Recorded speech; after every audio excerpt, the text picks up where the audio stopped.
Amis créatifs, bonjour et bienvenue dans ce nouveau tuto.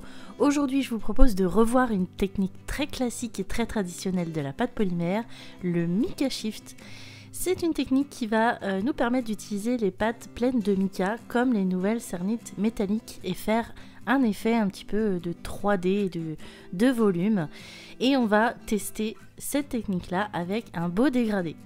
Donc vous voyez que j'ai pris 3 couleurs de cernites métalliques. Donc la bleue, la champagne et la rouille, et on va faire un dégradé entre ces 3 couleurs. Donc comme d'habitude, le dégradé on peut le faire au rouleau ou à la machine. Je le commence souvent au rouleau pour le finir à la machine.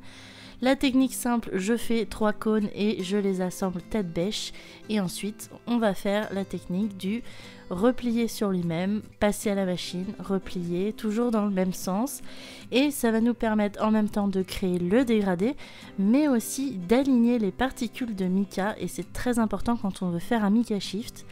Ça va nous permettre de créer cet effet de 3D alors que la plaque est toute plate. Et à force de passage dans la machine, j'obtiens ce très joli dégradé entre les 3 couleurs. On va passer maintenant à l'effet de mica shift. Pour ça, je choisis une plaque de texture. Celle-ci, c'est une cernite et elle est très souple avec des reliefs assez profonds. Ça va nous permettre d'avoir un bel effet de mica shift. Donc, je vais imprimer cette texture fortement dans la pâte. Je mets en plus du bout de mon rouleau, ça permet de vraiment bien enfoncer dans la pâte. Et on va obtenir comme ça une plaque texturée avec un beau motif.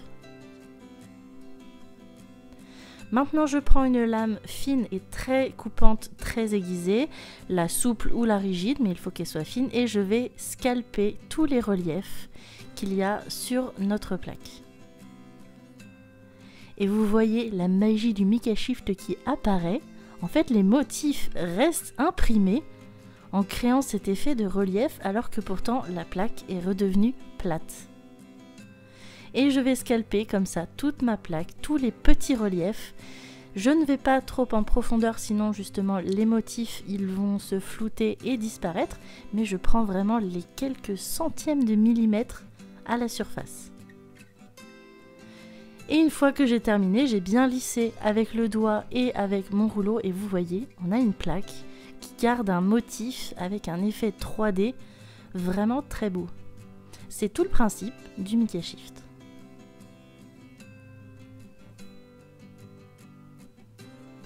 Maintenant, je vais faire une petite lentille pour vous montrer la suite. J'ai juste découpé avec un emporte-pièce et posé ça sur un dôme et j'ai passé au four. Et vous voyez, après cuisson, l'effet s'est légèrement accentué. On voit mieux les contrastes. Mais pour vraiment révéler un beau mica shift, il n'y a rien de tel que le ponçage et le polissage. J'ai pris des papiers à poncer du 300 au 1200. Et j'ai fini par polir. Et regardez ce brillant. Je pense que cette pâte doit avoir une base de translucide parce qu'elle est vraiment très brillante. On voit les reliefs comme si on pouvait les toucher et qu'ils étaient en surface. J'adore cette technique. En plus, avec le dégradé, ça apporte plein de nuances très belles. Les possibilités sont infinies. Je vous montre avec d'autres couleurs. On peut faire beaucoup de choses. Par exemple, avec un vert, un champagne et un rose, j'ai fait quelques paires de boucles d'oreilles. Ça fait des couleurs un petit peu printanières, c'est joli. Vert, rose et champagne, j'adore. En plus, vous voyez, quand on oriente un petit peu les pièces, on a vraiment cet effet de lumière qui bouge, comme s'il y avait vraiment des reliefs. On voit les petites paillettes de mica qui s'activent, celles qui sont plutôt en lumière ou celles qui sont dans l'ombre. Cet effet 3D, je trouve, est bluffant et on peut le faire vraiment avec toutes les plaques de texture qu'on a, avec toutes les couleurs, toutes les pâtes qui contiennent du mica. Les nouvelles cernites métalliques sont particulièrement chargées, c'est pour ça que les reflets et les reliefs sont très impressionnants, mais il y en a dans toutes les marques. Et vous voyez, je vous l'ai montré en bleu et rose, c'est aussi très joli. Et ici, juste le motif scalpé sur un dégradé pour faire le dessus d'un miroir de poche. Je suis gaga de cet effet là. En plus, quand c'est bien poncé et bien poli, ça brille comme s'il y avait une petite couche de verre dessus. C'est très vitrifié, ça fait un très bel effet.